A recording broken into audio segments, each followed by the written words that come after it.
پیارے دوستو، اس بات سے تو آپ سبھی بخوبی واقف ہیں کہ تارکین وطن کی کشتی ڈوبنے کے واقعے کے بعد پاکستان میں انسانی اسمگلرز اور ایجنٹ کے خلاف کارروائیاں جاری ہیں، لیکن ایک تازہ ترین تحقیق سے یہ بات سامنے آئی ہے کہ جو کشتی ڈوبی ہے اس کشتی کو قدرتی طور پر نہیں، مصنوعی طور پر جان بوجھ کر یونانیوں کی جانب سے ڈبویا گیا ہے، اور اس بات کا ادراک کسی اور شخص کی جانب سے نہیں بلکہ ان لوگوں کی جانب سے ہوا ہے، ان پاکستانیوں کی جانب سے ہوا ہے جو کہ اس حادثے میں بچ گئے ہیں۔ اس کشتی حادثے میں درجنوں پاکستانیوں کی موت کا خدشہ ہے، اور کچھ لوگوں کے مطابق ہلاکتوں کی تعداد ابھی تک جو کہ ویریفائڈ ہے وہ 78 ہو چکی ہے۔ بہت سارے لوگوں کا یہ بھی کہنا ہے کہ یہ تعداد 100 تک جا سکتی ہے، اور انٹرنیشنل میڈیا اور یونائٹڈ نیشنز یعنی اقوام متحدہ کا کہنا ہے کہ ابھی تک کم از کم 500 متاثرین لاپتہ ہیں۔ اس کشتی پر سوار بچائے گئے 104 تارکین وطن میں سے 12 پاکستانی شہری ہیں، اور ان خدشات کا اظہار کیا جا رہا ہے کہ پاکستانیوں کی تعداد بہت زیادہ ہے جو ابھی تک لاپتہ ہیں، اور شاید یہ لوگ بچ بھی نہ سکیں۔ ناظرین، اب جو لوگ بچ گئے ہیں انہوں نے بڑی عجیب بات کا اظہار کیا ہے جو کہ میں آپ تک پہنچانا چاہتا ہوں ان کے بقول۔ کام ہی یہ کیتا ہے نا، آپ ڈبوئیے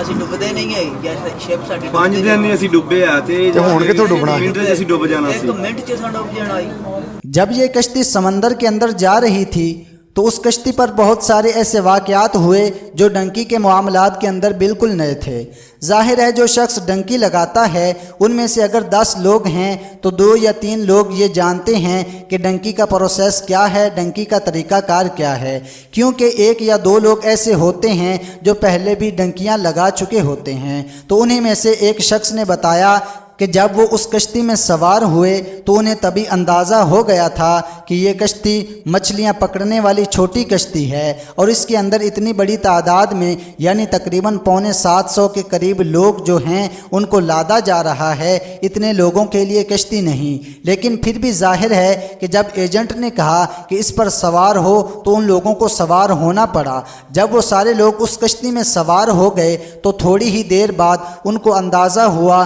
کہ یہ کشتی جب بالکل سمندر کے درمیان پہنچی تو اس کشتی کا انجن خراب ہو گیا۔ اس کے خراب ہونے کی وجہ یہ تھی کہ اس کے اوپر بہت زیادہ وزن تھا اور کشتی بہت پرانی تھی، اور جب یہ کشتی اس کنڈیشن میں آئی تو بہت سارے لوگ پریشان ہو گئے۔ ان کا یہ کہنا تھا کہ کچھ لوگ تو ایسے تھے جو کہ اس پریشانی کے عالم میں حواس کھو بیٹھے اور چیخنے چلانے لگے، جنہیں کشتی انتظامیہ نے خاموش کروایا۔ پھر اس کے بعد اس کشتی کو اسی جگہ پر تقریباً 48 گھنٹے تک روکا گیا تاکہ اس کے انجن کو ٹھیک کیا جا سکے۔ وہ اتنا ٹھیک تو ہو گیا تھا کہ مزید سفر کر سکے، لیکن اتنا ٹھیک نہیں ہوا تھا کہ وہ کامیابی کے ساتھ ساحل پر پہنچ سکے۔ پھر دوسرا بڑا پرابلم یہ ہوا کہ جب یہاں سے قریب سے گزرنے والی کچھ پوسٹ گائیڈ کی کشتیوں کے اندر بہروپیے قسم کے جہاز جا رہے تھے، چھوٹی چھوٹی کشتیاں جا رہی تھیں جو کہ انہی ایجنٹس کی تھیں، انہوں نے ان لوگوں کی جانب پانی پھینکا،